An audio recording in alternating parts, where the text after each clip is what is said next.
Jadi kali ini saya ngangkat topiknya langsung aja ke bicara skripsi dan, saya yakin kalau kita bahas tentang apa itu skripsi, kemudian prosesnya seperti apa, kemudian tips dan trik untuk mengerjakan skripsi, saya yakin udah banyak. Nah, jadi di sini yang sebenarnya mau saya angkat itu adalah kita sendiri nih, itu melihat skripsi itu sebagai apa sih gitu. Ada makhluk apa sih yang disebut skripsi? Kemudian yang namanya manusia, itu kan kita juga belajar dan bagaimana skripsi ini kalau pakai bahasa anak muda sekarang ya, itu bisa jadi momen yang jadi investasi bagi kalian sendiri. Itu yang mau saya angkat topiknya di sini. Jadi bukan cuma sekedar syarat lulus atau dapat ijazah, itu pasti, tapi bisa nggak sih kita bikin 6 bulan itu jadi lebih bermakna buat kita?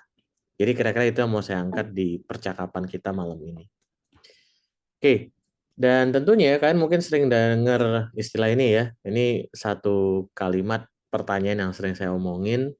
Sebaik-baiknya skripsi adalah skripsi yang seperti apa? Ada yang bisa jawab? Langsung aja ke di chat. Jadi kalau menurut kalian sebaik-baiknya skripsi adalah skripsi yang apa?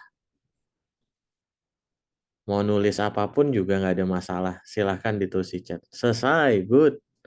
Karena kalau nggak selesai berarti nggak ini ya. Berarti nggak beres kan. Sesuai minat. Yang bisa dibaca. Yang bermanfaat. Yang kelar. Iyalah, kalau nggak kelar ya gimana ya. Nggak bisa dapet skripsi ya malah kita jadi penyumbang tetap universitas kan. Dosen pembimbingnya enak. Apalagi, apalagi. Ada lagi. Boleh lebih dari satu jawabannya. Mau panjang juga boleh. Saya pengen skripsi yang bisa menghasilkan uang, dapat pembimbingnya enak, dan sesuai dengan kaidah pelaksanaan ilmiah, bisa dipertanggungjawabkan, yang sesuai karya ilmiah dan segala macam. Oke ya, banyak ya. Dan itu adalah harapan kalian terhadap skripsi. Nah, yang terbit Sinta satu, kenapa nggak jurnal internasional juga sekalian? Siapa tahu lolos. Kalau Sinta satu, sebenarnya Sinta satu juga udah banyak internasional sih. Jadi ya good. Itu udah mimpi yang tinggi juga. Jadi semoga kamu bisa dapetin Sinta satunya. Oke ya. Jadi kita udah lihat sendiri bahwa kita punya ekspektasi terhadap skripsi. Dan banyak dari kita yang tadi yang penting selesai. Kenapa? Ya karena kalau kelamaan juga kita nggak lulus-lulus, malah akhirnya kita nggak bisa melanjutkan ke pekerjaan yang kita pengen.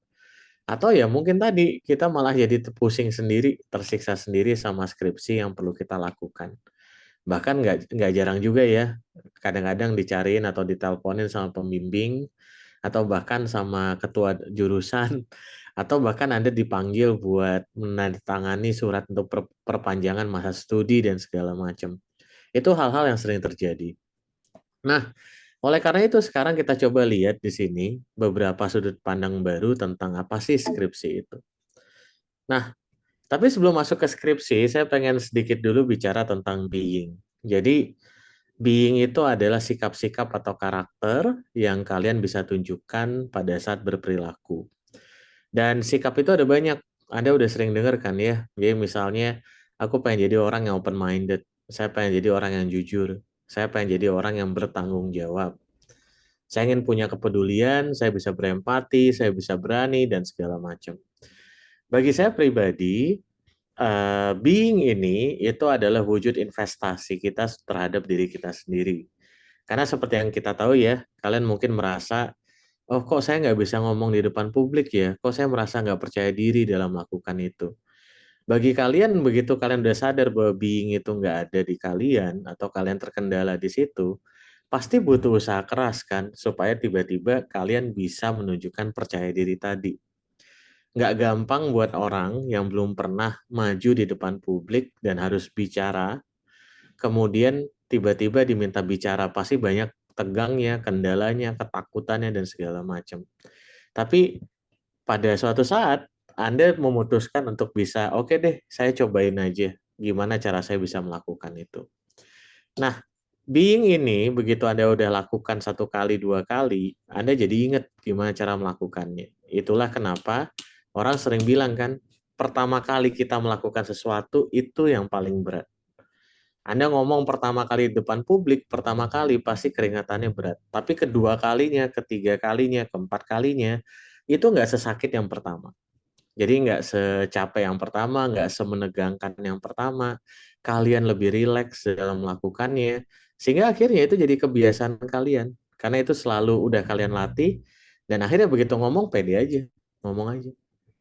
Kalau kalian pengen menyampaikan sesuatu, ya sampaikan aja. Kalau kalian ingin meyakinkan sesuatu, bahkan di depan guru kalian atau dosen kalian bisa sampaikan itu dengan argumen yang bagus. Pertamanya susah, tapi lama-kelamaan itu jadi kebiasaan. Nah, di sini saya mau coba ajak kalian buka aktivitasnya di Menti. Kemudian di situ Anda bisa tulis menti.com, ada kodenya 61898410. Di situ ada banyak being yang saya tuliskan. Tugas Anda cukup pilih satu yang menurut Anda belum punya atau Anda pengen itu ada di dalam diri Anda. Jadi kalau Anda pengen ngerasa, saya kurang kreatif nih, saya pengen menunjukkan kreativitas, maka pilihlah kreativitas.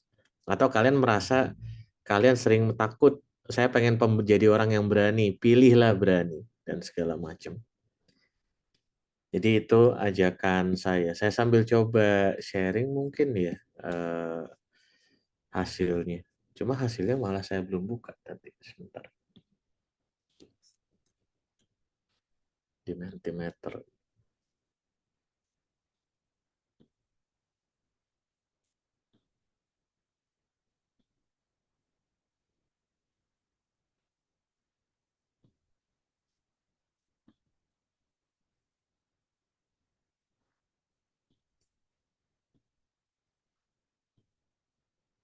Oke, kelihatan di sini hasilnya? Kelihatan, Pak. Ya, kita lihat di sini banyak yang bilang tanggung jawab, banyak yang bilang berpikir terbuka, banyak yang bilang berempati, ada disiplin. Ayo, silakan pilih lagi. Kreatif? Oke, rata-rata tanggung jawab ya. Eh, jangankan kalian, saya juga itu perlu berlatih untuk responsibel. Open-minded, ini mungkin karena opsi yang pertama, ada disiplin juga.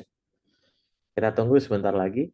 Ini totalnya ada 60 orang di sini, ini baru berapa nih? Baru 15. Mentinya tadi udah ada di chat ya? Oh ya, udah deh. Oke. Ya silahkan bagi yang baru bergabung, Anda bisa coba di Menti, diklik. Kemudian di situ Anda bisa coba identifikasi satu being atau karakter yang kalian pengen hidupkan di diri Anda. Karena mungkin selama ini Anda belum melakukan itu. Oke ya, lumayan ya kelihatan ada beberapa opsi yang muncul di sini. Yang paling tinggi adalah bertanggung jawab, ada juga berpikiran terbuka atau open, ada juga berani atau ya berani itu berarti kalau bahasa Inggrisnya brave atau courageous, pemberani. Nah, sekarang saya mau nanya di sini, menurut kalian ini kan adalah satu istilah nih. Cuma pernah berpikirkah Anda apa sih yang dimaksud dengan tanggung jawab? Nah, mungkin ada yang mau coba mau speak langsung boleh, ngomong langsung, atau mau ditulis di chat juga boleh. Menurut kalian tanggung jawab itu seperti apa? Kita coba samakan persepsi kita dulu. Karena kadang-kadang kita ngomong A, sama-sama A ya, tapi persepsinya kita agak berbeda. Jadi kita coba samakan dulu bahasanya. Menyelesaikan apa yang sudah dimulai. Oke, dari Dewa. Nah, ini kalau ini mungkin ada kata yang lebih tepat, yaitu adalah komitmen. Pernah dengar ya? Jadi bagaimana ketika kita berkomitmen untuk mencapai suatu tujuan, maka kita akan melakukan apapun yang bisa kita lakukan supaya tujuannya tercapai. Jadi ketika misalnya kalian punya komitmen, saya pengen punya tabungan 10 juta dalam semester ini, dan komitmen kalian tinggi, maka kalian akan dapetin itu komitmen dengan melakukan berbagai cara. Tentunya caranya yang sesuai dengan moral ya. Tapi itu adalah contoh komitmen. Jadi menyelesaikannya sendiri adalah komitmen bagi saya pribadi. Melakukan semua tugas dan kewajiban dengan sungguh-sungguh berarti siap menanggung segala resiko atas perbuatan sendiri. Nah, di sini yang saya sangat sepakat itu adalah tentang kesiapan menanggung segala resiko. Jadi pada dasarnya hidup itu adalah pilihan. Ketika memilih skripsi, nanti kita bahas lebih detail, Anda pasti juga melibatkan pilihan kan.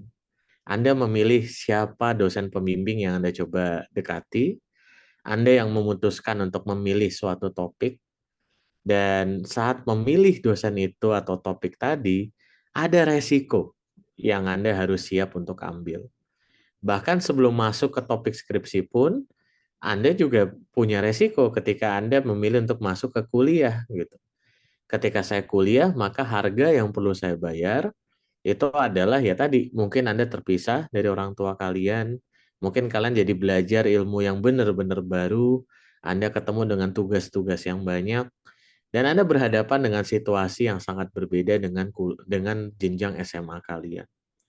Jadi tanggung jawab itu adalah ketika Anda mengambil suatu keputusan, maka Anda siap untuk mengambil resikonya. Anda siap untuk membayar harga untuk mengerjakan hal tersebut. Jadi kira-kira seperti itu. Oke, itu mungkin. Jadi masalah tanggung jawab itu sangat dekat dengan kepemilikan Anda terhadap keputusan yang Anda buat. Jadi kalau Anda bertanggung jawab, berarti ketika Anda mengambil keputusan, apapun hasilnya itu adalah tindakan Anda. Dan Anda punya tanggung jawab terhadap apa yang sudah Anda lakukan. Oke, kita balik lagi ke sini. Jadi nanti kita sudah lihat ada banyak di sini bermunculan sikap lain seperti berani, berpikiran terbuka. Kita akan coba banyak bahas tentang berpikiran terbuka pada pertemuan malam ini. Oke ya, kita lanjut ke ininya.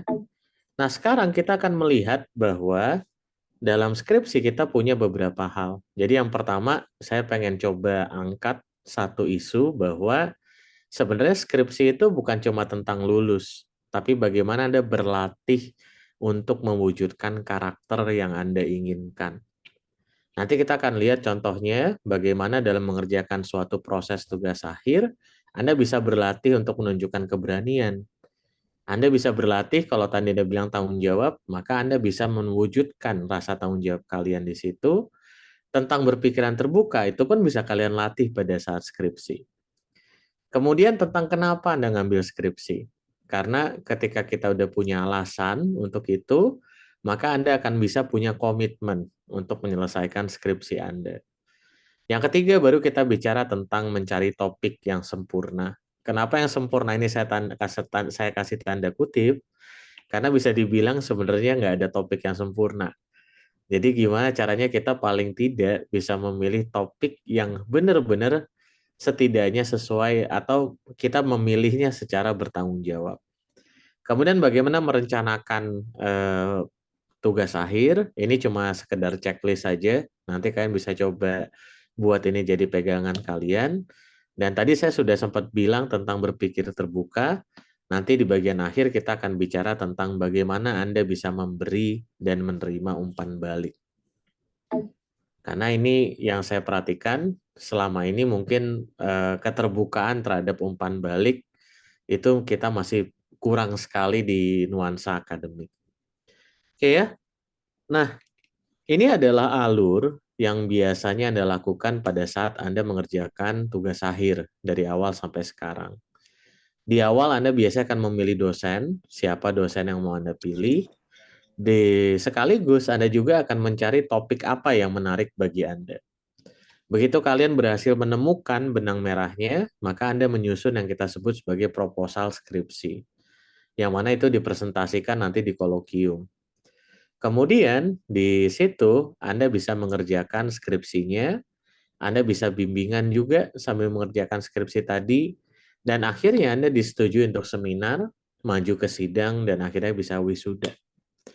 Nah, di sini yang menarik adalah, tadi Anda udah bicara tentang being. Anda udah bilang, saya pengen jadi bertanggung jawab. Saya pengen bisa berpikiran terbuka. Saya ingin kreatif. Saya ingin open-minded dan saya pengen berani dalam menyampaikan pendapat atau berbicara di depan publik. Nah, sekarang di sini ya ajakan saya adalah tadi Anda udah punya being masing-masing. Nah, menurut Anda, pada tahap apa Anda bisa mewujudkan being tersebut dalam proses tugas akhir? Jadi kalau misalnya tadi Anda bicara tentang berani, maka kira-kira pada tahap apa di sini yang Anda bisa mewujudkan keberanian itu?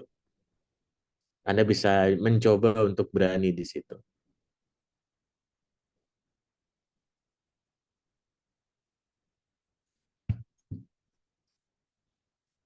Tahap paling pertama, being apa, Dewa? Bisa disebutkan nggak tadi? Empati. Oke, Dewa mau coba sharing lewat suara bisa ngejelasin empati di sini seperti apa yang mau diwujudkan dengan cara seperti apa? Iya Pak, terima kasih Pak Auzi. Perkenalkan saya Dewa Fajar Sabila dari Arsitektur Lanskap IPB. Sebenarnya tadi ketika Pak Auzi menanyakan terkait bagaimana kita bisa mewujudkan being, kemudian saya waktu bilang tahap paling pertama itu spontan saja bilang demikian. Cuman saya beranggapan bahwasanya ketika kita itu sudah komitmen akan mengerjakan skripsi gitu, khususnya kalau saya pribadi itu saya merasa bahwa saya itu harus bisa memahami orang lain gitu. Konteksnya itu karena saya itu ingin membuat skripsi saya itu bisa bermanfaat bagi masyarakat Hmm. secara luas gitu. Jadi saya harus bisa menempatkan diri supaya skripsi ini tuh bisa ya tadi bisa bermanfaat secara luas kepada orang lain juga. Oke, Demikian. ini nggak apa-apa kita jadi dialog ya. Jadi dari percakapan ini semoga kita berdua bisa saling belajar, yang lain juga bisa belajar ya. Nah, kalau menurut Dewa empati itu apa sih? Menurut saya gimana ya? Ketika saya yang saya lakukan itu tuh bisa dihargai oleh orang gitu karena orang merasa itu Hmm, juga make sense gitu bagi orang lain gitu. oke, ini saya coba fokusin dulu apa itu empati. Jadi kita punya persepsi yang sama tentang empati. Jadi di awal kamu kan cerita ya, empati itu tentang merasakan apa yang dirasakan orang. Nah, itu adalah poin daripada empati. Jadi ketika Anda berempati, Anda bisa merasakan apa yang dia lagi rasakan. Sehingga Anda bisa jadi memberikan sebuah solusi bagi dia atau suatu aksi yang bisa Anda lakukan supaya perasaannya itu bisa menjadi lebih baik. Contoh misalnya ketika mereka punya kekhawatiran misalnya terhadap keamanan daripada sistem digital katakanlah ya. Ini kenapa saya angkat karena ada beberapa orang yang awalnya ketika bicara tentang online shopping, mereka tidak percaya dengan kualitas barangnya. Nah, ada kekhawatiran seperti itu yang mereka rasakan. Nah, bagaimana kita bisa berempati dengan mereka untuk itu? Nah, kita cuma bisa buat solusinya kalau kita sudah merasakan itu dari mereka. Jadi, kita mengerti, oh iya, pantas aja mereka merasa khawatir. Karena mereka pernah punya pengalaman kalau belanja di toko aja mereka pernah ketipu, apalagi kalau belanja online. Nah, gimana caranya kita bisa menunjukkan bahwa sistem kita lebih trustable dibandingkan dengan itu? Jadi begitu Anda dapetin perasaannya, Anda jadi akan bisa membangun sebuah solusi, dalam hal ini mungkin skripsi, yang bisa menjawab permasalahan mereka. Nah, jadi empatinya muncul di situ. Ketemu dengan orang-orang yang punya kekhawatiran, dan Anda bisa mencoba untuk mengangkat isu tersebut untuk supaya mereka bisa tidak khawatir lagi. Apapun kekhawatirannya mereka. Oke, kita udah sepakat dengan empati, Dewa. Sudah Pak. Nah, sekarang kira-kira gimana cara kita bisa berempati dengan orang? Dengan memikirkan solusinya. Konteksnya kalau Mhm. skripsi mungkin dengan cari topiknya gitu ya. Mhm. Ada lagi Cari nggak? topik. Coba gini, empati itu kan tentang merasakan apa yang dia rasakan kan. Iya. Nah, cara paling baik untuk bisa merasakan yang dia rasakan kira-kira seperti apa? Hmm, Saya bingung Pak, apa ya kira-kira? Pernah nggak ada momen di mana kamu berempati dengan seseorang yang kamu ingat? Pernah, Nah, tapi saya pas, saya tidak tidak sadar gitu. Jadi hmm. Yang bagus kan, mungkin karena itu berarti natural buat kamu kan? ya mungkin ketika ada teman saya yang Hmm? dia itu tuh tidak bisa melaksanakan tugasnya dengan baik gitu. Yap, Konteksnya kami ada di satu kelompok ya, terus dia tuh nggak bisa melaksanakan tugas. ya. Terus ternyata dia punya alasan-alasan tertentu gitu. Nah, alih-alih saya menghakimi dia kalau oh kamu tuh nggak bisa ngerjain tugas ini. Nah, saya tuh berusaha cari solusi supaya apa ya namanya, dia itu bisa tetap memberikan kontribusi terhadap kelompok, tapi tidak stagnan juga kelompoknya begitu. Good. Itu pendekatan yang bagus. Dan dalam proses itu, yang kamu lakukan adalah kamu ngobrol kan dengan orang itu. Iya, betul. Kamu bicarakan, kamu mendengarkan dia kan. Hmm, Dan kamu memberikan atensi kepada dia sehingga dia bisa menceritakan apa adanya, ya enggak? iya betul. Nah, itu cara terbaik untuk berempati dengan orang. Kamu udah melakukan itu. Nah, Hmm, sehingga kalau kita bawa ke skripsi kamu nih, kira-kira topik skripsi kamu, saya nggak tahu kamu udah punya topik atau enggak, tapi kira-kira kan siapa orang yang punya kekhawatiran ini? Kamu kan tentang arsitektur lanskap ya. Berarti kira-kira orangnya siapa nih yang mungkin akan jadi terdampak oleh skripsi kamu? siapa ya? Apa-apa, Kalau kalau ditanya, arsitektur lanskap berarti kira-kira siapa ya kliennya ya? mungkin Kalau ini Pak, hmm? Hmm? kalau saya pribadi kan sukanya itu topik-topiknya tuh yang konteksnya dengan ekologi gitu. Atau Mhm. mungkin suatu komunitas yang dia itu jauh dari teknologi gitu. Jadi mengembangkan apa ya, desain, arsitektur, pengembangan rencana Mhm. kewilayahannya itu supaya orang-orang itu bisa mendapatkan benefit dari akses yang baik gitu. Jadi Oke. mungkin ya siapa ya? Pencinta alam mungkin Iya, bisa bisa bisa. atau Pecinta tempat alam, wisata, ekowisata gitu ya. Jadi bikin ya, tamannya supaya lebih indah, ditata mm, gunungnya supaya lebih indah dilihat. Atau iya ya betul. ada tempat rest area di gunung gitu ya yang dibikin Ah, taman lebih bagus kayak gitu kan ya. iya Nah, iya betul. nah berarti di situ kan kamu perlu berempati sama siapa? Ya sama orang-orang yang lagi mendaki di situ gitu misalnya. Ah, Atau warga lokal yang ada di sana, kamu temui mereka sambil ngopi, sambil ngobrol ya nggak? iya betul, Pak. Nah itu.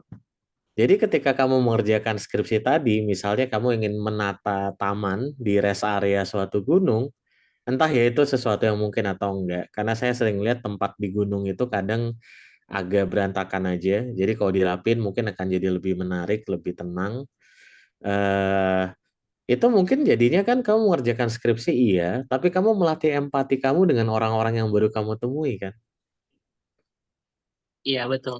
Nah itu poinnya. Jadi Ah, sambil saya belajar untuk skripsi, saya juga berlatih tentang empati yang saya lakukan. Gitu. Kebayang ya? iya Pak. Nah, ketika sejalan, kira-kira ngerjain skripsinya jadi lebih enak nggak? Ya tentu. Ya jelas. Ya karena kita udah punya visi kita kan. Saya pengen punya karakter ini, yuk kita coba wujudin di deskripsi kita, ya nggak? Iya. Iya, clear ya? Gitu ya Dewa kira-kira. Jadi itu maksud saya tadi. Jadi skripsi itu bukan cuma tentang laporan skripsinya. Anda pun sebenarnya juga ketika mengerjakan skripsi, itu berkembang karakternya. Pertanyaannya adalah apakah Anda menghargai perkembangan itu atau usaha tersebut? Nah, ini jadi tantangan kita semua karena sejujurnya bagi saya pribadi ya dari pengalaman juga, tidak semua orang akan bisa menghargai perubahan pada karakter. Jadi bagi beberapa orang yang lebih penting mungkin adalah dokumen skripsi Anda atau Anda bisa publis atau tidak. Tapi ajakan saya kepada kalian adalah ketika nanti kalian skripsi, jangan cuma terfokus pada hasil dari skripsinya. Karena ya tadi, tidak ada skripsi yang sempurna kok. Karena pasti ada kurangnya. Tadi teman kalian sendiri udah ngomong di chat tadi ada. Bahkan ya profesor sekalipun ketika mengerjakan, mereka pun nggak bisa bilang bahwa yang mereka kerjakan adalah sempurna. Pasti ada kurangnya. Jadi kalau kita mau mencari skripsi yang sempurna, nggak akan selesai-selesai. Tapi lihat juga bahwa dalam mengejar itu, Anda punya perubahan karakter ke arah yang lebih baik. Dan itu yang perlu Anda hargai. Contoh misalnya seperti ini. Kita bicara tentang terbuka. Nah, ini adalah kisah yang sering terjadi di mahasiswa yang saya alami. Jadi ada beberapa karakter mahasiswa yang begitu masuk di bagian topik atau mungkin nyusun proposal skripsi, itu udah kelihatan bahwa mereka suka menunda-nunda. Saya yakin beberapa dari kalian mungkin relate juga dengan keadaan ini. Dan it's okay. Itu adalah keadaan kalian sekarang kan. Nanti masih bisa diubah kan. Yang penting sadari dulu Anda melakukan ini atau enggak. Kalau Anda menyadari Anda melakukan ini, yuk kita ubah bareng-bareng. Kan gitu kita mikirnya ya, growth mindset.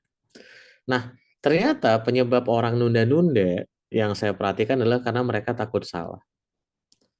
Jadi mereka khawatir sekali pekerjaan mereka akan dinilai kecil atau mungkin diberi komentar yang koreksian yang banyak lah. Nah, tapi ternyata sambil mereka jalani skripsi itu, mungkin awalnya nunda-nunda, mungkin sempat dimarahin sama dosennya atau diabsenin sama dosennya atau gimana. Nanti akan muncul kesadaran juga bahwa ternyata walaupun saya tunda-tunda pun, ternyata tetap ada yang masih perlu diperbaiki di skripsi saya. Dan jujur aja, ini bukan cuma kejadian di skripsi dan bukan cuma untuk mahasiswa. Anda bekerja pun, bahkan untuk yang profesional sekalipun, mereka udah tahu kok kalau mereka ngerjain kerjaan, pasti bisa jadi ada yang bisa diperbaiki lagi. Sehingga walaupun mereka tunda-tunda, ya pasti tetap aja akan ada yang diperbaiki lagi. Terus gimana cara kita bisa menyikapi ini? Karena kalau kita tunda-tunda, kejadiannya apa? Ya kita skripsinya nggak selesai. Nah, di sini yang perlu kita ciptakan adalah keterbukaan tadi. Nah, keterbukaannya contohnya gimana? Anda siap tidak untuk menerima feedback atau umpan balik? Jadi, ketika Anda bekerja, Anda diberi komentar oleh teman Anda atau dosen Anda, ada umpan balik yang masuk, Anda menganggap umpan balik itu sebagai apa? Apakah Anda menganggap umpan balik itu meng-highlight kekurangan kalian? Sehingga Anda merasa bahwa kalau dikasih umpan balik, yang gue kerjain masih jelek juga gitu. Atau Anda berpikir bahwa, oh iya ini ada umpan balik nih. Oh iya saya nggak kepikiran yang itu. Oh ternyata begitu toh. Oke nanti saya coba perbaiki. Atau kalian berpikir seperti itu. Itu tentang mindsetnya kan. Nah ternyata yang namanya umpan balik itu pada dasarnya adalah penting supaya kita bisa melihat apa yang tidak bisa dilihat oleh kita. Sehingga kita bisa memutuskan nanti, oke nih, ternyata dari skripsi yang saya kerjakan di proposal, ini banyak umpan baliknya adalah ini nggak mungkin selesai dalam 6 bulan. Apa ya? Kenapa ya ini banyak sekali yang ngomong nggak mungkin selesai dari 6 bulan. Dan ini bukan cuma orang teman saya, tapi bahkan dosen-dosen yang udah senior pun bilang ini butuh setahun. Coba deh saya pelajari lebih lanjut, saya tanyakan. Begitu ditanya digali, oh ternyata nggak bisa selesai dalam 6 bulan karena ada satu proses yang mungkin perlu perulangan cukup lama. Oke, kalau gitu gimana cara saya bisa bikin ini selesai dalam 6 bulan? Anda dapat pertanyaan lagi, Anda tanyakan lagi, dan akhirnya Anda bisa dapat skripsi yang selesai 6 bulan. Kan? Itu poinnya dari feedback. Nah, feedback ini saya paham sekali kenapa ini jadi menakutkan bagi banyak orang, karena banyak kita lebih gampang memberikan feedback yang meng-highlight kekurangan. Jadi kalau Anda bikin kue gitu misalnya, Anda udah bikin tampilannya cantik, tapi begitu dimakan kurang enak, orang akan lebih gampang ngomong, ini kuenya kok kurang gula ya, dibandingkan, kuenya udah cantik nih. Nah, sehingga di sini yang perlu Anda ingat adalah Anda tidak bisa ngubah cara orang memberi feedback pada Anda. Tapi yang bisa Anda ubah apa? Bagaimana Anda memberikan feedback pada orang lain. Nah, ajakan saya gini setelah ini. Ketika Anda datang ke seminar skripsi kakak kelas kalian atau teman kalian, Kemudian ada kesempatan bagi Anda untuk memberikan pertanyaan atau umpan balik. Coba di situ Anda menyadari umpan balik seperti apa yang Anda berikan. Coba lihat apa yang udah bagus dan diapresiasi, dan coba lihat apa yang kurang bagus menurut Anda sebagai peluang bagi orang itu untuk memperbaiki dirinya. Jadi Anda bisa sampaikan umpan baliknya dengan cara yang konstruktif. Saya yakin kalau semua orang melakukan itu, Anda akan jadi gampang untuk menerima dan memberi umpan balik. Oke ya? Jadi kira-kira seperti itu. Jadi di sini kita melihat bahwa ya skripsi, tapi di sini ujungnya skripsi Anda dapat gelar ijazah, Anda dapat dokumen skripsi, Anda lulus. Tapi dari sini kalau Anda lihat proses perkembangan karakter Anda juga bisa mendapatkan perubahan karakter yang positif. Nah, ini penting kenapa? Karena kalau kata beberapa orang, investasi yang paling penting itu terhadap diri kalian sendiri. Silakan Anda tanya ke bapak kalian atau orang tua kalian, skripsinya jadi apa sekarang. Tapi coba tanya ke mereka, selama skripsi apa yang dipelajari, karakter apa yang didapat, pembelajaran apa yang didapat. Dokumen skripsinya mungkin udah hilang entah kemana. Tapi pembelajarannya itu dibawa terus sampai saat ini. Itu yang perlu kalian ingat. Jadi jangan cuma mikirin di proses ini doang gitu, tapi juga lihat bagaimana Anda bisa berlatih untuk bersikap yang lebih baik. Itu ajakan saya sih dengan melihat skripsi itu seperti apa. Nah, tentunya ini bukan cuma skripsi kan ya. Ini bisa juga tentang pekerjaan Anda nanti. Ini bisa juga kalau Anda ikutan kepanitiaan organisasi, ini bisa Anda angkat di kepanitiaan tadi. Anda mau melatih sikap apa di kepanitiaan ini? Apakah Anda ingin melatih keberanian Anda dalam mengutarakan pendapat? Ya lakukan aja. Kalau salah Anda dapat feedback, ya udah. Anda paling nggak udah dapetin feedback, Anda bisa lihat, oh ternyata saya kurangnya di sini, saya bagusnya di sini. Setelah itu apa yang bisa saya ciptakan berbeda? Itu yang bisa Anda lihat. Itu yang namanya growth mindset. Nah, di sini juga oleh karena itu penting bagi kalian untuk tahu why. Kenapa saya mengerjakan skripsi? Nah, ini kalau kalian lihat ini buku dari Simon Sinek itu namanya adalah Start with Why. Kemudian ada juga buku keduanya namanya adalah Finding Your Why. Saya sangat sarankan Anda untuk membaca buku itu mumpung Anda masih mahasiswa. Jangan sampai telat karena ya kalau buat saya baru baca sekarang udah telat sebenarnya. Nah, prinsip daripada start from why itu adalah kita punya 3 tingkatan. Jadi yang paling luar adalah what atau apa, kemudian how atau bagaimana, dan terakhir adalah why. Nah, kalau what itu berarti dalam konteks tugas akhir, berarti what-nya adalah kita mengerjakan skripsi. Atau bisa juga saya ikutan seminar. Atau misalnya what-nya adalah saya melakukan revisi dan seterusnya.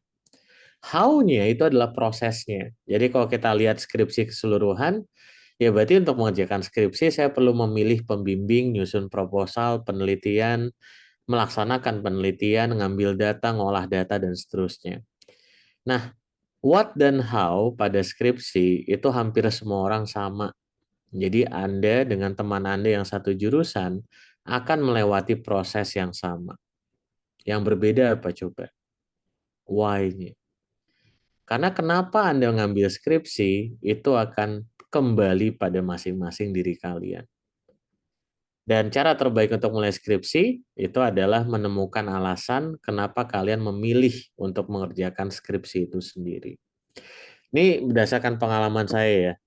Jadi saya masih ingat ada satu kejadian di mana ada tiga orang mahasiswa satu kelompok itu datang ke saya dan mereka menyampaikan ide dari skripsi yang mereka mau bikin. Mereka bilang begini masuk, Pak, saya dan beberapa teman saya itu menderita suatu penyakit autoimun.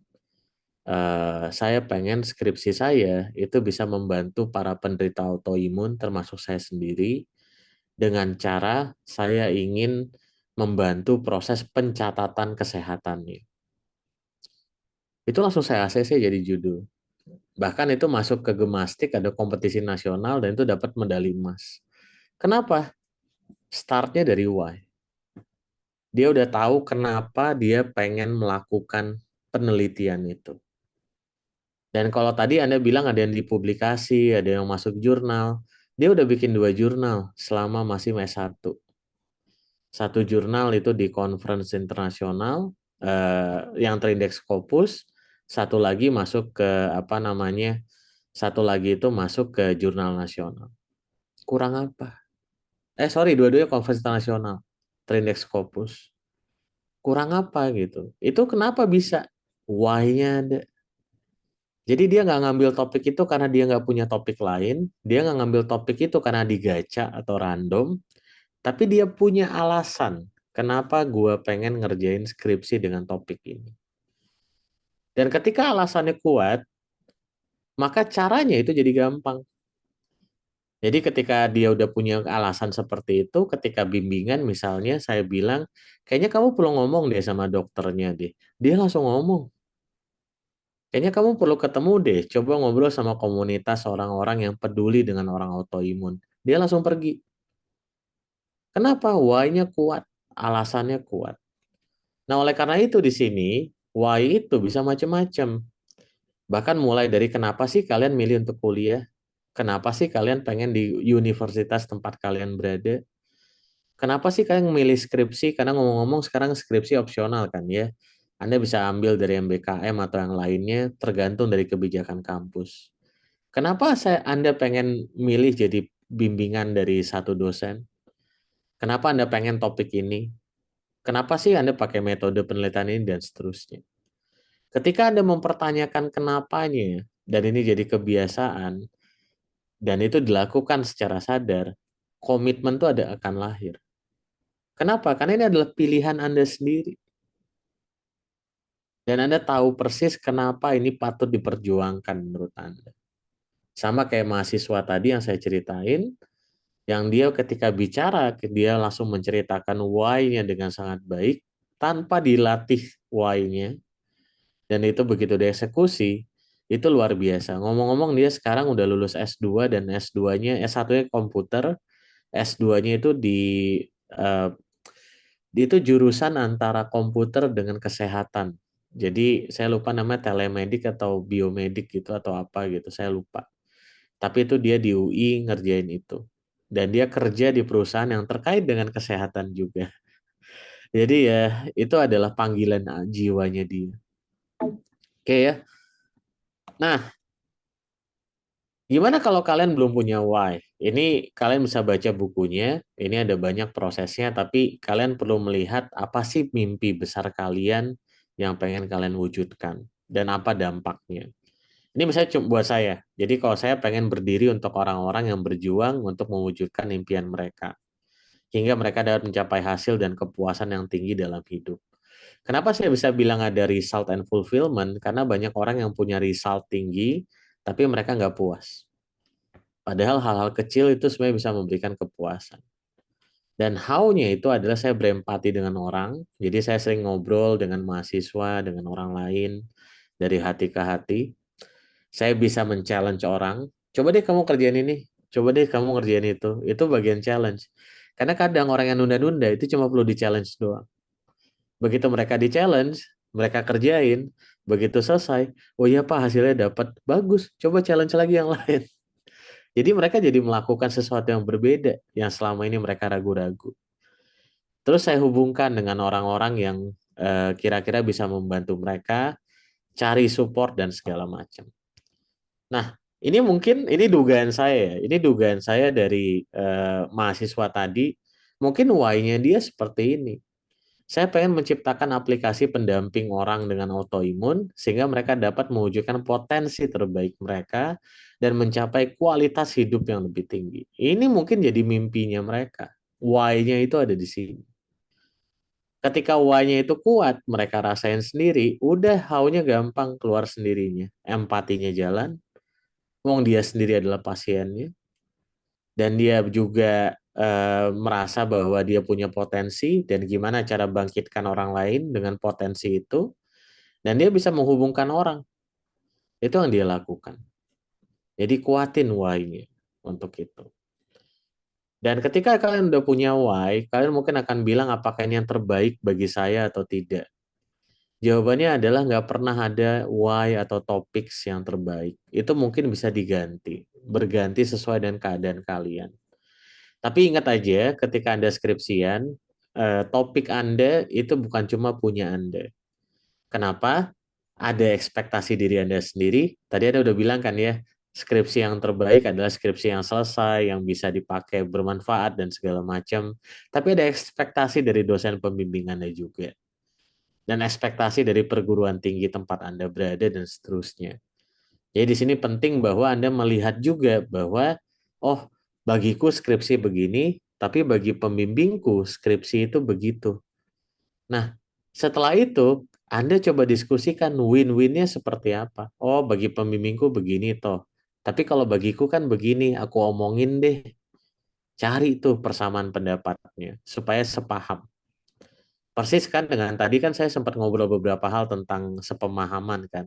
Itu bisa jadi kan perlu lakukan dengan pembimbing Anda. Yang kedua, open-minded, terbuka dengan feedback, terbuka untuk belajar hal yang baru, karena saya yakin mayoritas dari skripsi Anda itu pasti melibatkan sesuatu yang tidak diajarkan di kelas. Jadi siap-siap untuk belajar dengan hal yang baru. Yang terakhir ini enak nih, mingle dan discuss, ketemu sama orang-orang yang punya hubungan dengan skripsi Anda. Tadi Dewa misalnya kalau mau ngambil tentang gunung, tadi ya gaulnya sama siapa? Pendaki gunung. Coba gaul sama mereka sambil ikutan gunung atau hiking. Terus di situ ketemu sama orang-orang yang ada di sana, mungkin dari pengelola gunungnya atau mungkin yang punya warung. Ngobrol sama mereka gimana kalau kita punya taman di sini. Taman seperti apa yang mereka pengenin dan segala macam.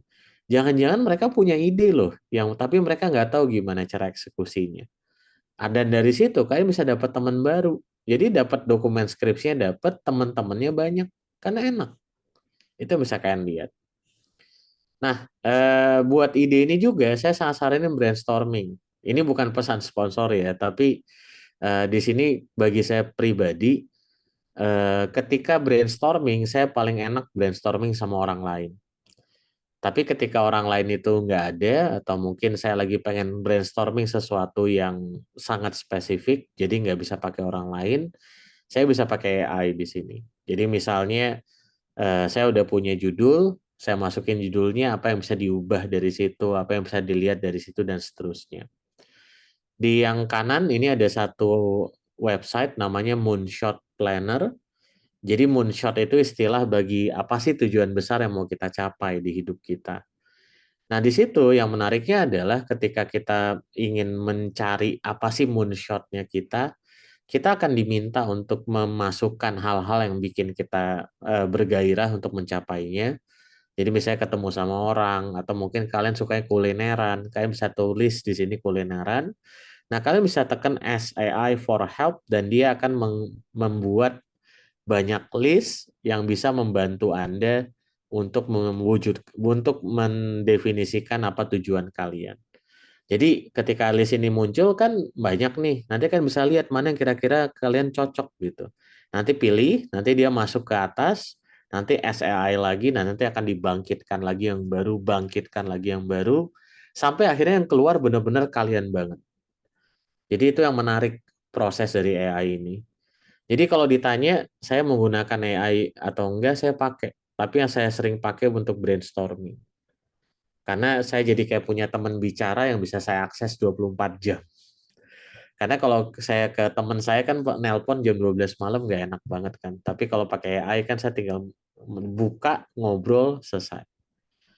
Oke ya, ini mungkin saya skip aja, tapi di sini ingat bahwa ketika Anda mulai dari skripsi, Anda perlu milih dosen sama topik dan nyusun proposal. Ingat bahwa waktu skripsi Anda cuma 6 bulan sampai lulus. Ingat juga mungkin butuh biaya, apakah ada biayanya atau enggak, dan juga aspek teknisnya. Jangan-jangan teknisnya susah untuk dikerjain, jadinya kalian butuh waktu panjang untuk persiapan teknisnya saja. Nah, untuk dosen pembimbing yang bisa saya sarankan adalah pelajari portofolionya dia. buka Google Scholar-nya dia, lihat penelitiannya dia. Kemudian kalau dia punya kakak kelas Anda yang dibimbing oleh beliau, ya coba ngobrol dengan kakak kelas Anda. Seperti apa sih testimoni mereka terhadap dosen tersebut. Kemudian ngobrol langsung dengan dosen Anda, berempati dengan dia, dan lihat apakah ini cocok atau enggak. Jadi kan bisa ngerasain chemistry antara Anda dengan pembimbing Anda. Kalau Anda udah punya why-nya, Anda tahu kok siapa orang yang bisa ngebimbing Anda nanti. Tapi ingat bahwa tidak semua keinginan Anda bisa terwujud, karena yang namanya proses pembimbingan itu banyak pertimbangan. Jadi kalau ada satu dosen dipilih misalnya sama 20 orang mahasiswa, nggak mungkin 20 itu akan jadi mahasiswa bimbing dosen tersebut. Terus gimana caranya supaya kalian kepilih? Nah, itu komitmen kalian. Kayak gimana komitmen itu diwujudkan? Mungkin Anda mulai duluan, atau mungkin Anda lebih intens komunikasinya dengan yang lain, atau Anda bilang, utarakan bahwa Anda pengen jadi mahasiswa bimbingannya dia dengan alasan yang kuat. Dan nanti mungkin ketika dialokasikan, kalian akan mendapatkan dosen yang kalian inginkan. Jadi jangan cuma pasrah juga, tapi kalian juga bisa menunjukkan komitmen kalian. Kalau cari topik yang menarik, berarti lihat minat kalian dan juga minat dosen pembimbing. Jadi jangan sampai kalian sukanya jeruk, dosennya sukanya duren. Dia benci jeruk gitu. Itu pasti akan jadi sulit nanti ketika mengerjakan skripsi. Jadi cari yang kira-kira inline. Saya sukanya jeruk, dosen saya juga suka jeruk. Yuk kita neliti tentang jeruk. Nah, itu kan jadi lebih enak. Terus Anda coba lihat topik apa sih yang Anda semangat untuk ngomongin. Kalau Anda sendiri nggak ngomongin dengan semangat, apakah itu passion kalian? Kayaknya bukan deh. Jadi coba lihat itu. Kalau kalian googling atau kalian baca buku atau cari berita, Anda biasa nyari topik-topik seperti apa. Coba lihat itu. Dan coba win-win antara topik Anda dengan pembimbing. Jadi Anda bisa ngelihat, oh iya bagaimana topiknya bukan cuma menguntungkan saya saja atau pembimbing saja, tapi saya bisa ngelihat bahwa topik ini bisa bermanfaat buat kami berdua. Oke ya, kira-kira seperti itu. Dan yang terakhir tentunya tentang feedback, saya udah bahas tadi. Dan saya pengen ajak kalian buat mikir di bagian kanan bawah ini, selama ini apakah kalian memberikan umpan balik yang jujur? Karena biasanya kalau kita diminta ngasih pendapat terhadap karya seseorang, yang kita omongin yang baik-baik aja kan. Tapi kalau kita lihat, jangan-jangan yang kurangnya itu adalah sesuatu yang penting untuk disampaikan. Atau sebaliknya, Anda selamanya lebih suka ngekritik, tapi hal-hal yang udah bagus tidak Anda sebutkan. Jadi coba berlaku untuk adil atau seimbang. Jadi berikan mana, kalau memang bagus, bilang bagus. Kalau memang ada yang bisa ditingkatkan, ya bilang aja bisa ditingkatkan. Karena nggak mungkin karya seseorang semuanya bagus atau semuanya jelek. Pasti semuanya ada yang bagus, pasti semuanya ada yang bisa ditingkatkan. Pernah nggak Anda minta umpan balik? Anda bikin tugas, Anda tanya ke teman kalian, menurut lu gimana? Dan seberapa sering kalian menerima umpan balik yang jujur? Coba deh pikirin. Mau berubah nggak? Nah, kalau mau berubah, coba mulai dengan kejujuran dalam umpan balik. Oke? Dan bagi saya pribadi, tentunya ini bagi saya ya, bukan bagi kalian. Ini nggak harus untuk kalian. Jadi bagi saya pribadi adalah tugas akhir terbaik itu nggak hanya selesai, tapi juga menjadi titik balik yang signifikan dalam perjalanan kita sebagai manusia. Anda belajar pembelajaran hidup di tugas akhir itu, dan bisa berdampak juga ke masyarakat. Jadi ini bagi saya tugas akhir yang terbaik. Apakah harus sempurna? Tidak. Setidaknya mendekati ini. Tapi kalau kalian bisa jadi selesai, kemudian bisa memberi manfaat ke hidup kalian, dan bisa ngasih manfaat juga di orang sekitar kalian, bagi saya itu udah tugas akhir yang jempolnya mau saya kasih 10 juga saya kasih 10 deh kalau bisa. Oke ya, itu aja. Terima kasih. Ini ngomong-ngomong, mohon maaf kalau udah malam, biasanya saya suaranya agak datar karena ya namanya malam ya, takutnya ngeganggu yang lain. Tapi kalau di kelas biasanya kadang teriak, kadang keras, kadang macam-macam. Jadi harapannya semoga nggak ngantuk. Apalagi udah jam 9 ya. Ini kita lanjutkan ke diskusi. Silahkan saya kembalikan ke Rere dan Nabil. Oke, baik. Terima kasih banyak Pak Auzi atas pemaparannya yang luar biasa. Jadi di sini kita dan teman-teman nih bukan cuma dapat tips and trick tentang gimana caranya kita memulai skripsi, tapi kita dapat motivasi juga nih yang menggugah gimana caranya kita memaknai skripsi itu bukan hanya tulisan ya. Bukan cuma gimana caranya kita bisa lulus dan dapat sarjana, tapi kita memaknai perkembangan karakter kita juga ketika kita mengerjakan skripsi kita nih teman-teman. Nah, kalau gitu kita bakal lanjut ke sesi selanjutnya yaitu sesi tanya jawab. Buat teman-teman yang sudah menyiapkan pertanyaan, bisa langsung aja gunakan fitur raise hand, atau buat teman-teman juga yang mau bertanya di kolom chat juga dipersilakan. Nah, buat teman-teman yang mau bertanya, dipersilakan.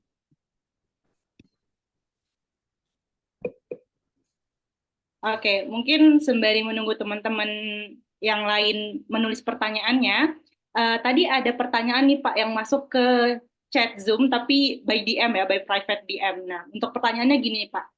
Kak, saya punya pertanyaan. Bagaimana cara mencari data untuk memperkuat skripsi di bab 1? Misal mencari data pengguna bimbel online seperti Ruang Guru, Zenius, dan lain-lain. Nah, itu gimana tuh Pak Auzi? Oke, ini pertanyaan menarik. Karena gini, kalau di bab 1 biasanya datanya bukan data primer, jadi data sekunder. Jadi dalam artian itu adalah data yang sudah diteliti oleh orang lain atau udah dirilis oleh orang lain. Nah, kadang data itu ada data yang sifatnya open, tapi ada juga data yang memang kita nggak bisa akses.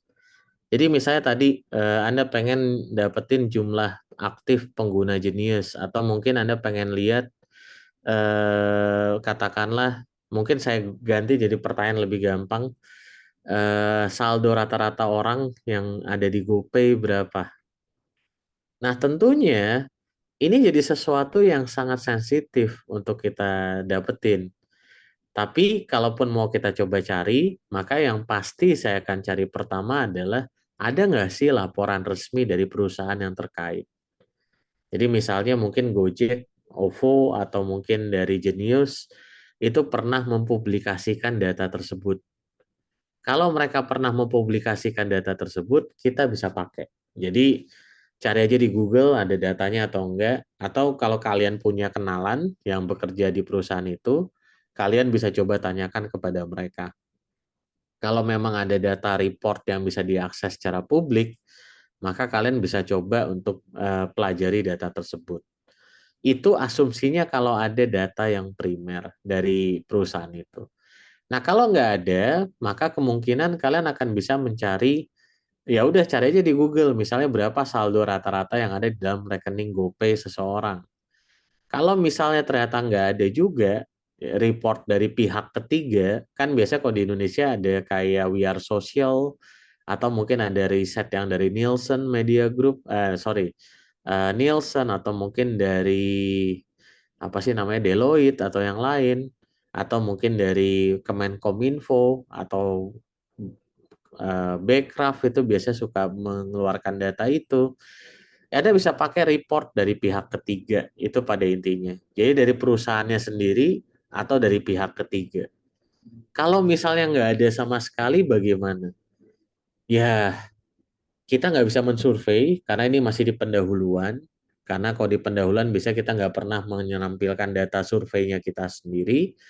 Maka yang bisa kita lakukan berikutnya adalah ya mungkin kita akan menggunakan data yang mirip. Jadi contohnya misalnya begini.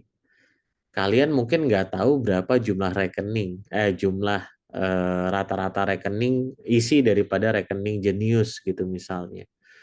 Tapi kalian bisa ngelihat mungkin dari laporan keuangannya Genius itu di situ ada apa namanya, bisa jadi ada total aset tabungan yang dimiliki di Genius dan Anda punya data jumlah user. Dari mana jumlah user bisa diperoleh? Dari jumlah download misalnya.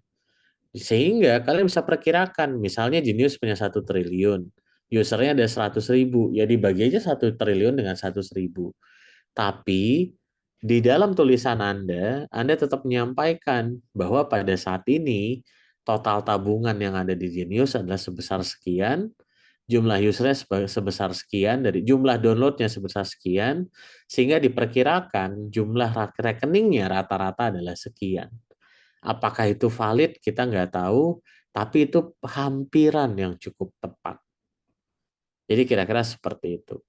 Nah, kalau memang nggak ada lagi, Anda nggak bisa punya akses ke data hampiran, saran saya adalah tidak usah dituliskan. Itu ya, daripada kita malah mencantumkan data yang tidak bisa kita pertanggungjawabkan. Itu mungkin. Jadi Oke, baik. cara yang paling gampang adalah bertanya. Baik, siap-siap. Mungkin ada pertanyaan susulan yang berkaitan nih Pak dengan apa yang Bapak sampaikan tadi. Bertanya kan Pak.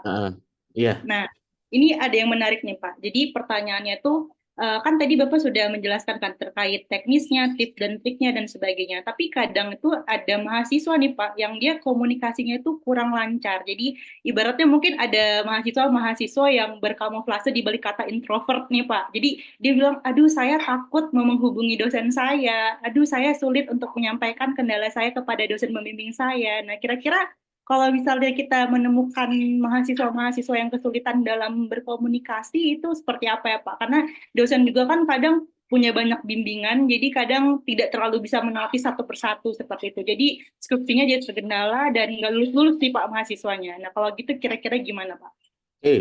Yang pertama definisi introvert. Saya introvert loh. Dan banyak orang introvert yang itu bisa jadi memainkan peran sebagai figur publik. Jadi introvert dan extrovert itu bukan tentang yang satu suka ngomong, yang satu nggak suka ngomong. Introvert dan introvert lebih ke arah dia dapat energinya dari mana. Jadi kalau extrovert, dia akan dapat energi dengan ada di sekeliling orang-orang.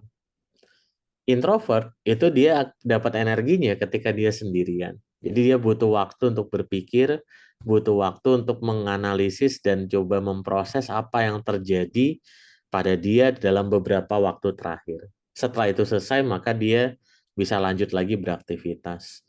Jadi nggak ada hubungannya dengan dia pemalu atau tidak. Itu yang perlu saya bilang tentang introvert. Karena introvert pun juga bisa jadi pembicara yang ulung. Ekstrovert pun juga bisa pemalu.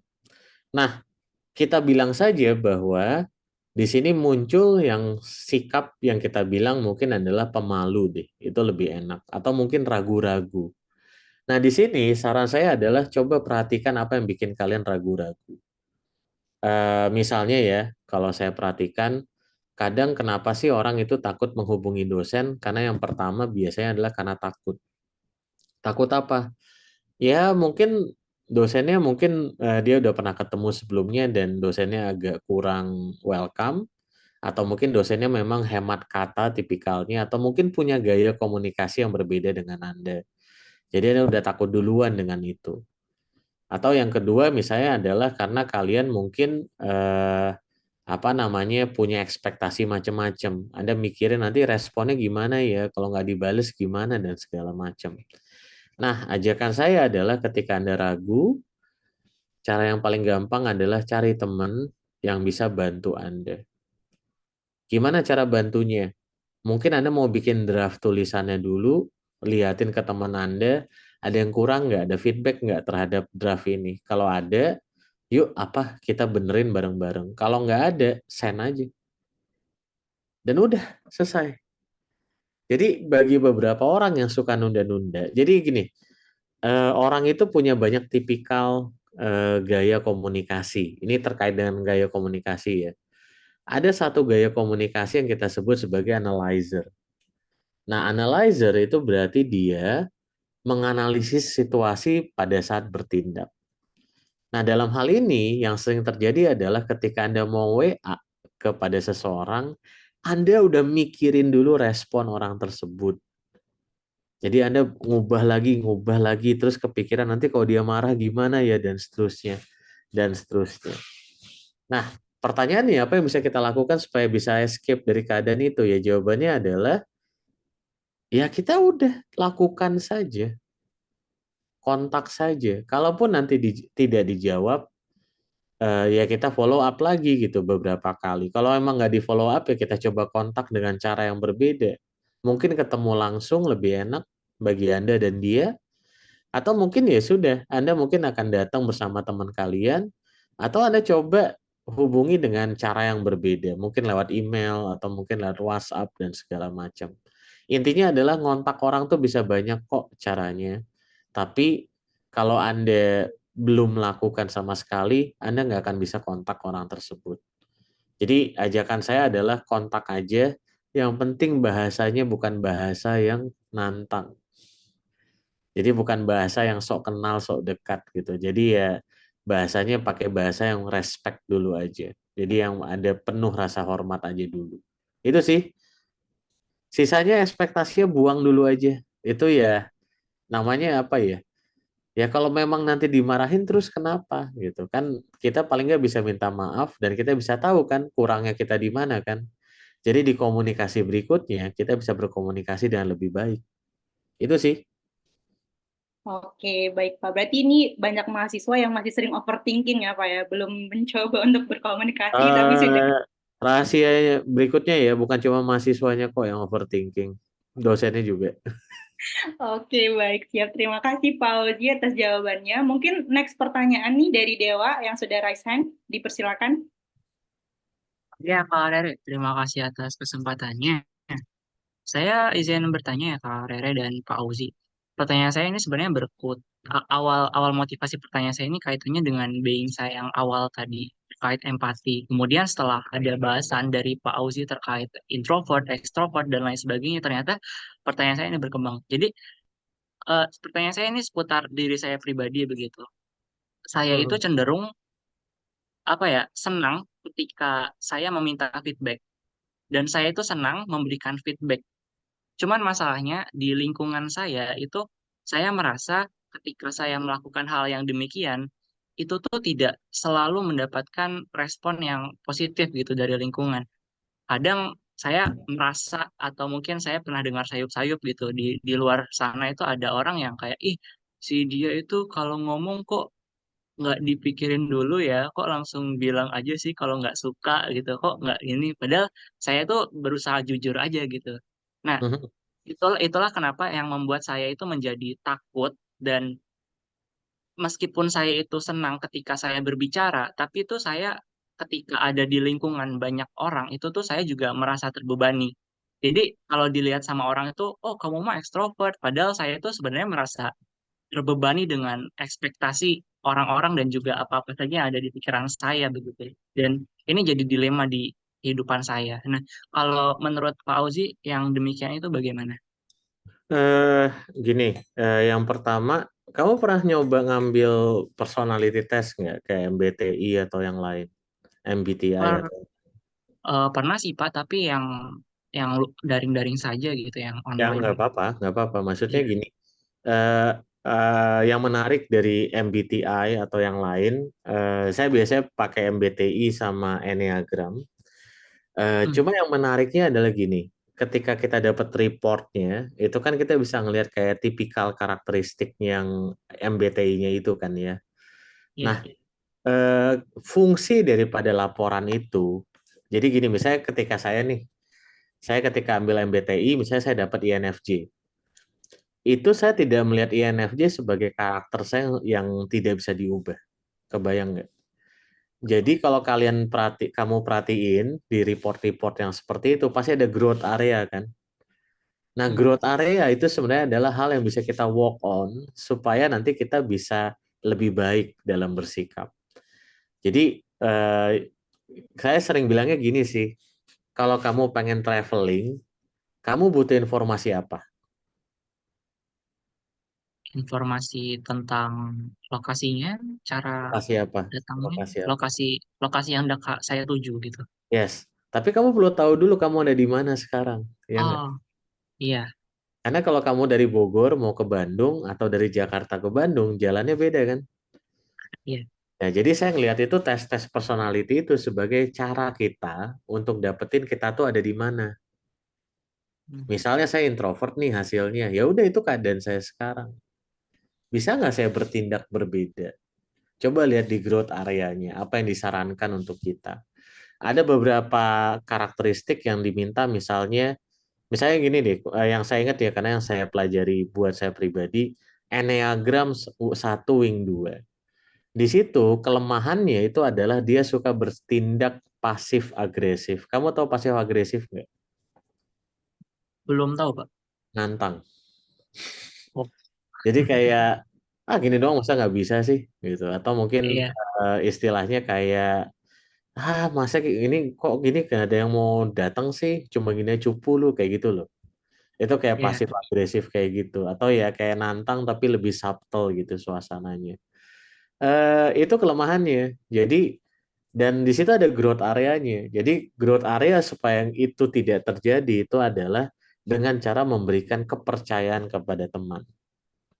Nah, itu yang saya latih. Jadi ketika sekarang kerja sama tim, kalau selama ini saya sering ngatur-ngatur, sekarang ya udah deh. Yang penting kamu terserah kamu deh nanti kerjanya gimana. Tapi udah paham ya tujuannya kayak gimana. Nanti kita ketemu lagi ya 1 minggu lagi kita omongin. Jadi ada sesuatu yang berbeda dari situ yang lagi saya coba untuk latih. Jadi itu saran saya tadi ya tentang personality test. Lihat di bagian growth areanya itu adalah posisi kamu saat ini. Dan itu bisa diubah.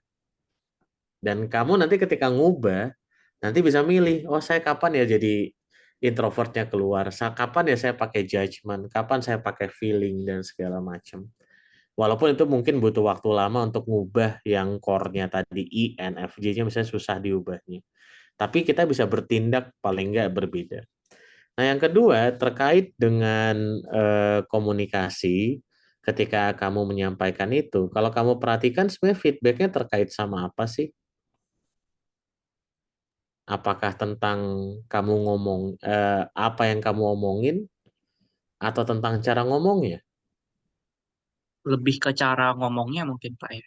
Yes. Jadi yang bisa kamu apa yang hal yang akhirnya cara ngomong seperti apa yang mungkin bikin banyak feedback seperti itu. Nah, itu kamu coba identifikasi deh.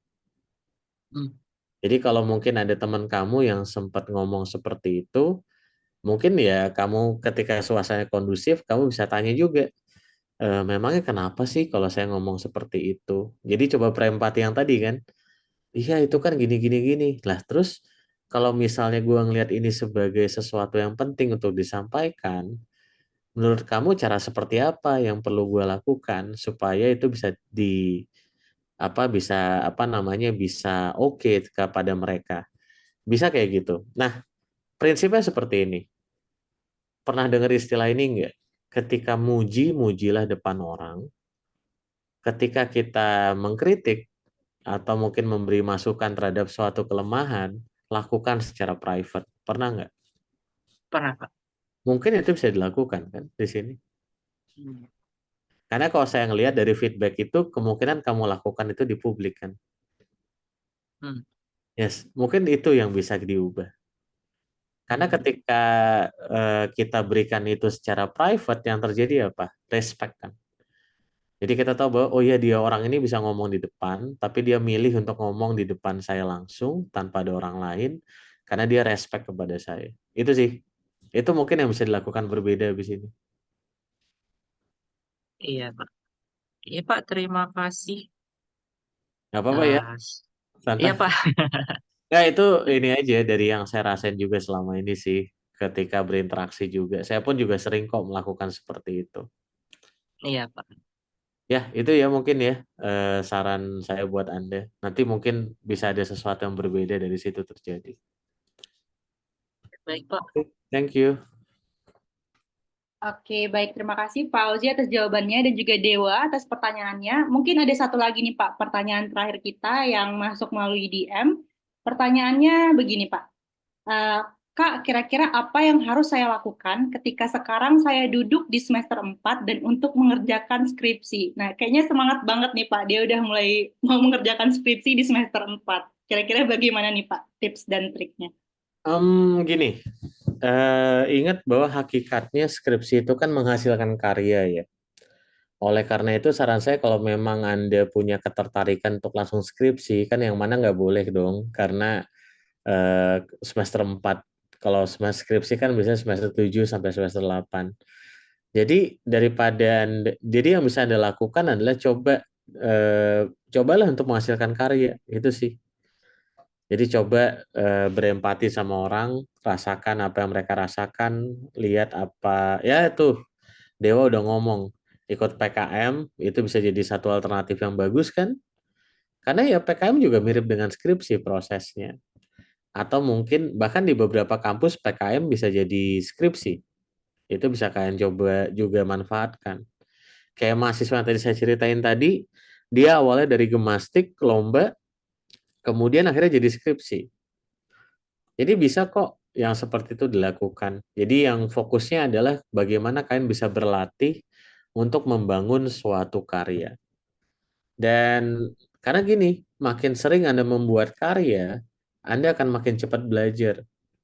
Jadi kalau karya pertama Anda adalah skripsi, bagi saya pribadi itu udah agak telat. Dan itu yang sering bikin hasilnya adalah skripsinya jadi agak lama. Karena dia belum terbiasa untuk membangun karya. Tapi kalau dia mungkin udah pernah bikin project pribadi, misalnya bikin website pribadi buat dia, atau mungkin pernah ambil proyekan kecil-kecil buat bantuin temen atau kakak kelasnya, atau mungkin orang-orang di sekitar dia, atau mungkin ngolah data aja gitu misalnya sambil apa namanya iseng-iseng ngolah data dan segala macam. Itu kan adalah bagian membuat karya yang jadi portofolionya dia. Ya nanti begitu skripsian udah cincai, udah aku udah tahu gimana cara ngerjainnya. Aku tinggal lihat apa yang bisa aku lakukan lebih gitu. Itu jadi seperti itu nanti mindsetnya.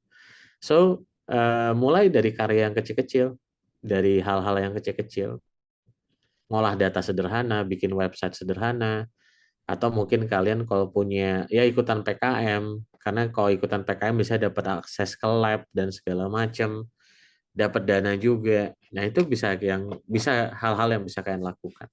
Itu mungkin nih.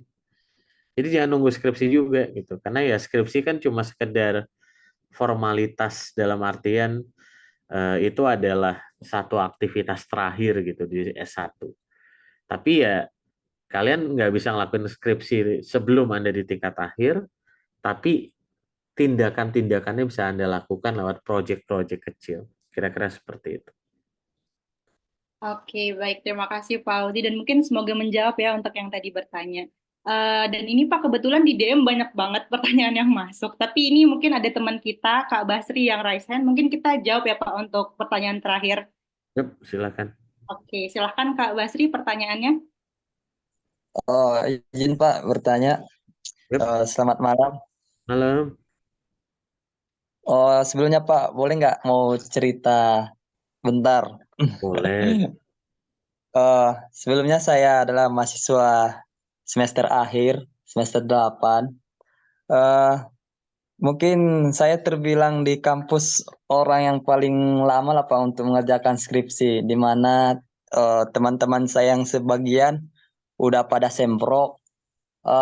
Kenapa saya bisa lama dalam pengajuan judul? Pertama, saya baru pulang Pak dari Jakarta Selatan dalam pelaksanaan program PMM Angkatan 3. Itu pulang di pertengahan di awal minggu bulan 2. Terus baru hari ini ACC judul.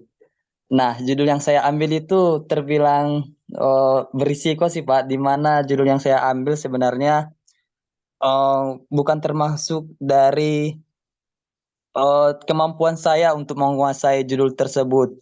Kenapa saya berani ngambil judul tersebut? Karena judul yang saya kuasai udah banyak yang memilih ataupun yang udah banyak memilih yang memilih topik penelitian dari judul yang saya inginkan. Itu menurut Bapak dari judul yang memang saya tidak kurang berani, kurang menguasai dari judul penelitian itu, apakah nanti terjadi sebuah kendala untuk saya untuk menyelesaikan judul penelitian yang saya ambil, Pak? Gitu aja, Pak. Gimana ya?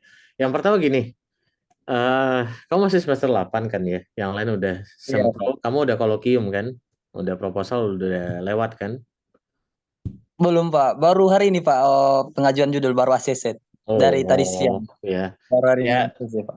good news-nya kamu nggak telat-telat banget kok. Karena saya punya mahasiswa, saya sering ngurusin mahasiswa yang udah semester 12. Jadi tenang aja kok. Artinya dan kamu kan juga terlambatnya bukan karena males kan, karena ada PMM tadi kan ya. Artinya memang ada Iya, Pak. kegiatan yang kamu pilih untuk itu. Jadi ya jangan menghukum diri kamu juga, bilang bahwa kamu telat, bahwa ya bilang saja bahwa kamu PMM itu apa sih? Mungkin bisa kasih tahu dikit. Eh, Program pertukaran mahasiswa, Pak, dari Ah, Kemendikbudristek kemana berangkatnya? ke Universitas Al-Azhar Indonesia, Pak. Nah, dapat pengalaman banyak nggak di situ? Banyak sih, Pak. Nah ya udah, itu sesuatu yang bagus kan. Iya, Jadi Pak. dengan itu kamu menjadi nambah 1 tahun atau 1 semester ya, 1 semester bagi saya pribadi ya itu kan ya kamu memang nambah 1 semester nih. Tapi selama 1 semester tuh kamu jadi punya pengalaman baru kan. Di kota yang berbeda Iya, nggak? Kotanya berbeda iya, kan tadi ya, berbeda, lumayan Pak. jauh juga kan. Kamu jadi punya pengalaman ngerantau kan. Ada, Pak. Ya udah, apa yang perlu disesali? Ya nggak? Jadi Iya, yang Pak. pertama adalah bagi saya nggak ngeliat bahwa kamu tertinggal dari yang lain. Enggak, justru kamu udah milih untuk dapat satu pengalaman yang berbeda dari yang lain. Jadi jangan bandingin kamu sama teman-teman kamu yang udah seminar hasil. Stres sendiri nanti. Karena mereka kan nggak pertukaran pelajar kan. Tapi Iya, kamu Pak. pertukaran pelajar. Kondisinya beda. Nah, jadi starting pointnya kamu itu jadinya kayak sama aja dengan mereka pertama kali skripsi kan. Jadi bukan jangan ngeliat saya baru skripsi dia udah sempro, enggak, bukan gitu ya ngelihatnya ya. Nah, jadi bagus kok yang kamu lakuin. Jadi kan toh kamu melakukan itu karena ada hal yang mau kamu capai terlebih dahulu. Dan saya respect terhadap keputusan itu. Nah, yang kedua terkait dengan topiknya berat. Saya juga dulu ngambil topik yang berat banget kok ketika skripsi. Cuma saya memang yang waktu itu saya lakukan adalah karena nggak ada orang-orang di sekitar saya yang bisa ngasih masukan terhadap topik saya. Jadi akibatnya waktu itu sempat males, akhirnya saya malah magang dulu 1 semester. Jadi lulusnya 1 tahun, skripsinya baru selesai 1 tahun. Tapi ya apa namanya ya skripsinya lumayan lah 2011 coding augmented reality dari awal. Tapi prinsipnya gini deh, balik ke kenapa sih kamu ngambil topik itu? Apa menurut kamu topik itu adalah topik yang penting untuk diperjuangkan? Karena kalau saya dengar kan kamu ngambil topik itu karena sangat menantang kan. Pasti ada alasan lebihnya. Iya, Kenapa Pak. nih topik ini saya ambil? Apa manfaatnya yang kamu lihat? Fokus aja ke situnya. Jadi ketika kamu lagi capek atau lemah, ingat itu. Kenapa ya gue ngambil topik ini dulu? Oh karena ini ya. Oke deh kita coba lagi, kita coba lagi. Nah, ketika topiknya susah, yang sering terjadi kan kamu mentok kan, merasa mungkin Iya, nggak Pak. bisa atau mungkin bingung. Nah, ketika itu terjadi, apa yang bisa kamu lakukan?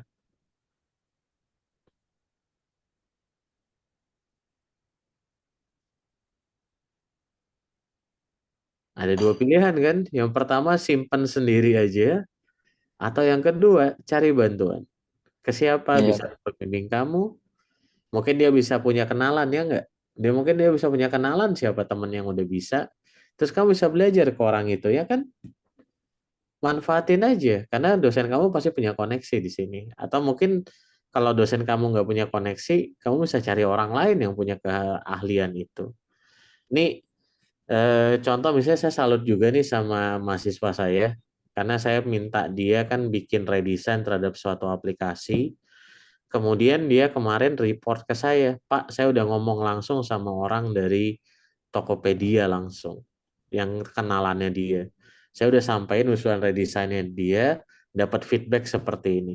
Padahal saya nggak pernah nyuruh dia loh buat ketemu orang Tokopedia. Tapi itu dia lakukan. Artinya kenapa ya? Karena dia tahu bahwa itu adalah jalan yang benar gitu. Kalau dia bingung sendiri, dosennya juga bingung, coba gua tanya aja langsung ke orang yang ngerti. Ya kan? Jadi jangan disimpan sendiri kesulitannya. Biarkan dosenmu juga ikutan bingung. Atau ya tadi, coba cari orang-orang yang bisa membantu kamu untuk mencari jawabannya. Itu sih. Kalau masalah apakah bisa 6 bulan atau enggak, well pasti bisa kok. Tinggal masalahnya adalah seberapa cepat kamu minta bantuan. Karena ya tadi biasanya ada fase-fase di mana kita udahlah ntar dulu deh, ntar dulu deh, ntar dulu deh. Padahal kalau kita langsung minta bantuan itu mungkin langsung cepet jawabannya datang. Gitu ya. Iya, Pak. Jadi mau ditanya susah ya, tapi kalau kamu selesai jadi gampang kan itu topik. Jadi kalau dibikin gampang ya bisa gampang. Tapi kalau dibikin susah ya bisa susah gitu. Jadi prinsipnya adalah kamu nggak sendirian kok hidup di dunia. Kalau kamunya nggak bisa, cari orang yang bisa ngajarin kamu. Ya kan? Justru malah saya seneng kamu ngambil topik yang susah. Karena biasanya pembelajarannya banyak. Karena topik yang susah itu bukan cuma tentang, bukan cuma tentang beresnya. Tapi perjuangan berdarah-darah beresnya. Ini saya kasih contoh sedikit ya, maaf jadi cerita. Ada satu teman angkatan saya dulu. Dia bukan orang yang kita bilang orang yang pintar dari segi IPK. IPK-nya 3 kurang. Topik yang dikasih ke dia tuh susah banget. Kita aja bahkan pas ngedengar topiknya dia kita bingung. Apa yang dia lakukan coba? Karena dia juga bingung. Dia bimbingan ke pembimbingnya seminggu 3 kali. Dan dia bisa selesai duluan lebih dari saya. Bedanya bukan karena dia bukan karena lebih pintar, lebih ini, tapi karena dia meminta bantuan lebih. Dia bertanya. Dia tahu bahwa itu bingung, dia tahu bahwa kalau dia doang yang ngerjain pasti bingung. Akhirnya dia minta bimbingan terus, bertanya terus kepada pembimbingnya, nanya ke orang lain yang bisa bantuin dia juga. Kebetulan pembimbingnya juga mau ngebantuin, jadi ya tiap kali bimbingan ya datang aja terus, datang terus, lulus. Malah dia lanjut S2 sekarang, udah lulus S2 juga sekarang. Ya, yang lain termasuk saya 2 minggu sekali pun nggak ada ke pembimbing, paling cuma 3 minggu sekali. Dia seminggu 3 kali lulus. Itu bisa dilakukan kan, yang berbeda kan, minta bantuan. Itu ya sedikit Iya, Pak. sharingnya. Bisa kok, tenang aja. Oke, gimana Kak Basri? Cukupkah? Sudah terjawab pertanyaannya? Terjawab, Kak. Oh, makasih banyak. Ya, semangat selalu Kak Basri. Dan buat teman-teman lainnya yang belum berkesempatan untuk bertanya langsung, bisa langsung aja ya nanti kirim pertanyaannya ke WA admin Som AI atau ke DM Instagramnya somai_id. Nah, dan juga untuk Pak Auzi, terima kasih banyak Pak untuk pemaparan materinya, juga pertanyaan-pertanyaan dan jawaban-jawabannya yang sangat luar biasa membantu teman-teman semua. Mungkin terakhir nih Pak, closing statement buat teman-teman semua yang ada di sini supaya lebih semangat lagi untuk mengerjakan skripsinya. Silakan Pak Auzi. Apa ya? Udah sih kan tadi. Jadi intinya adalah ya kita tahu skripsi itu selesai yang bagus. Tapi ya ketika kita pengen selesai, kita harus tahu kita mulai dari mana. Dan ketika kita mau selesaikan itu, jangan pernah anggap kalian sendirian. Itu sih. Banyak kok yang mau bantuin kalian. Jadi asal kalian mau terbuka dengan kelemahannya kalian, Anda bisa sampaikan kebingungannya kalian, berani salah, pasti akan selesai semuanya. Karena ya sesusah-susahnya skripsi, hidup lebih susah, men. Itu aja kali. Makasih. Jadi ya kalau kalian bisa selesai skripsi, apalagi hidup kan. Oke, siap. Baik, terima kasih Pak Audi. Dan buat teman-teman yang kebingungan, kalau misalnya tidak ada teman untuk bercerita atau bertanya, silahkan gunakan admin Som AI.